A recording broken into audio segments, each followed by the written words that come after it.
I don't know what it was, but our teacher would call each one of us up to her desk, and she asked us, what we wanted to be when we grew up. And I, without hesitation, said, I want to play professional basketball. And that was before, we even had professional basketball for women in the U.S., but I just had that vision that basketball was what I loved, what I was passionate about, and I knew that's what I wanted to do. And, from that young of age, and I look back now, what a blessing that was to, at second grade, know what I was going to do with my life. When Jackie was playing, there was just an electric atmosphere around here. I can't tell you how many hours of my life have been spent following her. The girls' varsity usually did not take the court until like 6:15.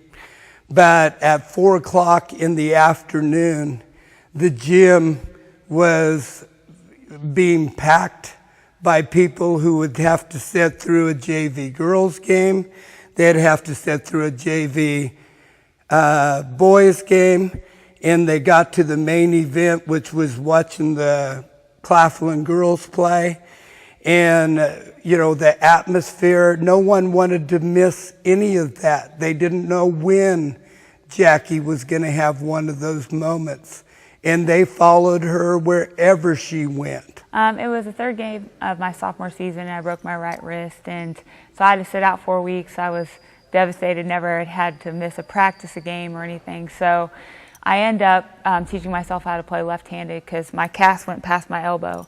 And so in that time, I just did all left-handed. I got to go out and play for 4 weeks with the soft cast on. I got my cast off right before playoffs, and being immobilized for 8 weeks, my muscle had atrophied. I was pretty weak, so my shot was a little inconsistent. And it just so happened it's the semis of the state tournament, and we win this game, we'll play for a state championship. And I had the worst performance of my career. It was so bad that I still to this day remember what I was from the field. I was 4 out of 21 shots, and we only lost by a couple points. So I just was, embarrassed. I felt like I let my team down, and it would have been so easy for me to just say, I'm not going to invest this much. I'm not going to keep working this hard at the game of basketball. But I decided, I want to be better than even before this injury, and that's when I vowed to make 1,000 shots every day. And I made 1,000 shots until basically my freshman year in college, and my college coach was like, there's no way you're going to be able to keep that up and play Division I basketball with the travel and your academics. So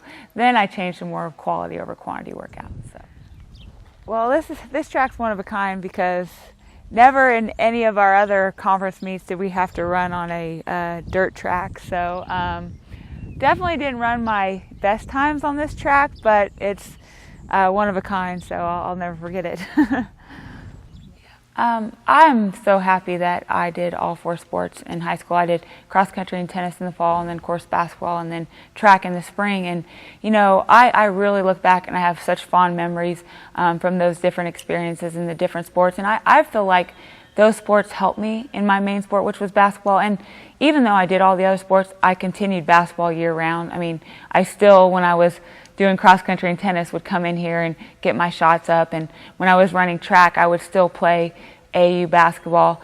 So I still kept up with basketball year round, but I really enjoyed the other sports. And I felt like cross country gave me a great base conditioning going into basketball season, and then tennis, I really felt like it helped my quickness, and it's a lifelong sport, something I still do to this day when my body feels halfway healthy. And then, track, gosh, it made me a better athlete. We would lift and the running, and it made me tougher too mentally. Being able to do the things I did at track gave me confidence out on the basketball floor. So, I think college is a time when, okay, you can specialize then, but I think you miss out on a lot of great experiences if you just do one sport.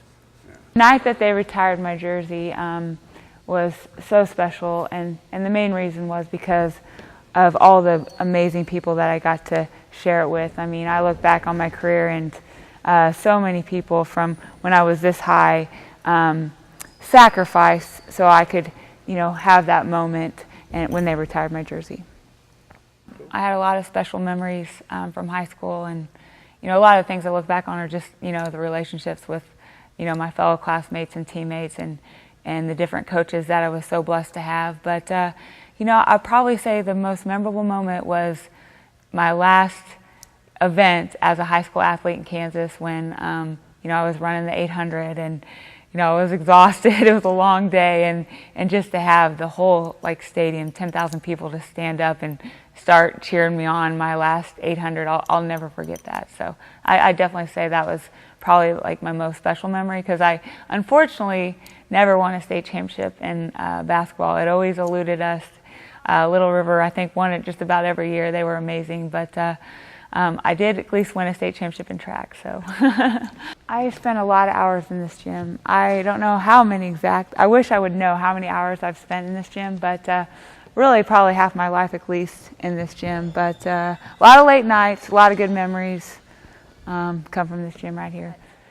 I actually narrowed it to 3 schools. It was Missouri State, UConn, and Kansas State. And it's a true story, I hate to admit it, but I was really struggling at this point on which school, because I thought all 3 schools would have been a great fit for me. And so I saw this advertisement on TV for a psychic hotline. So I called the psychic, and I'm like, you know, you only had so many minutes free. So I'm like, look, I just have one question. I can't decide where to play college basketball. And I told her my 3 choices, and she's like, well, personally, I'm a Tennessee Lady Vols fan, so I'd like to see you go there. But I knew, so she's like, well, I guess UConn. So needless to say, the psychic really didn't have great advice for me. But I actually signed a letter of intent to play at UConn, and I was going to sleep on it. And if it felt right, I was going to send it in the next day. And I knew when I got up the next morning, in my heart, it wasn't where I wanted to go, and I wanted to go to Missouri State. I'm so glad I listened to my heart, because it was the best decision of my life. I had an amazing 4 years there. You know, I wouldn't trade it for anything, the things that I got to experience early in my career, because yes, playing professional basketball, dream job, but it wasn't anything like, you know, playing college basketball or high school athletics. So if I didn't have that work ethic, who's to say I would have experienced, you know, half the things that I did. Wow, I'm truly honored and humbled that, wow, they would pick me. And when I heard there was only like, I don't know, 9 athletes, coaches, officials in the whole state of Kansas, and I'm one of those, I don't know, I'm speechless. Like, words can't describe what it means to me. But I share this with so many people, from, you know, my mom working 2 and 3 jobs so I could have all the basketball opportunities that I needed to develop, and my dad putting the ball in my hands at a young age, and, you know, all the many coaches, I mean, from my high school coach, Clint Kinnaman and Greg Webb, and then on to my college coaches that, you know, were amazing. Coach Burnett. I mean, had so many people that played a part in this, and I share it with all of them, and I'm just very grateful to be receiving this honor.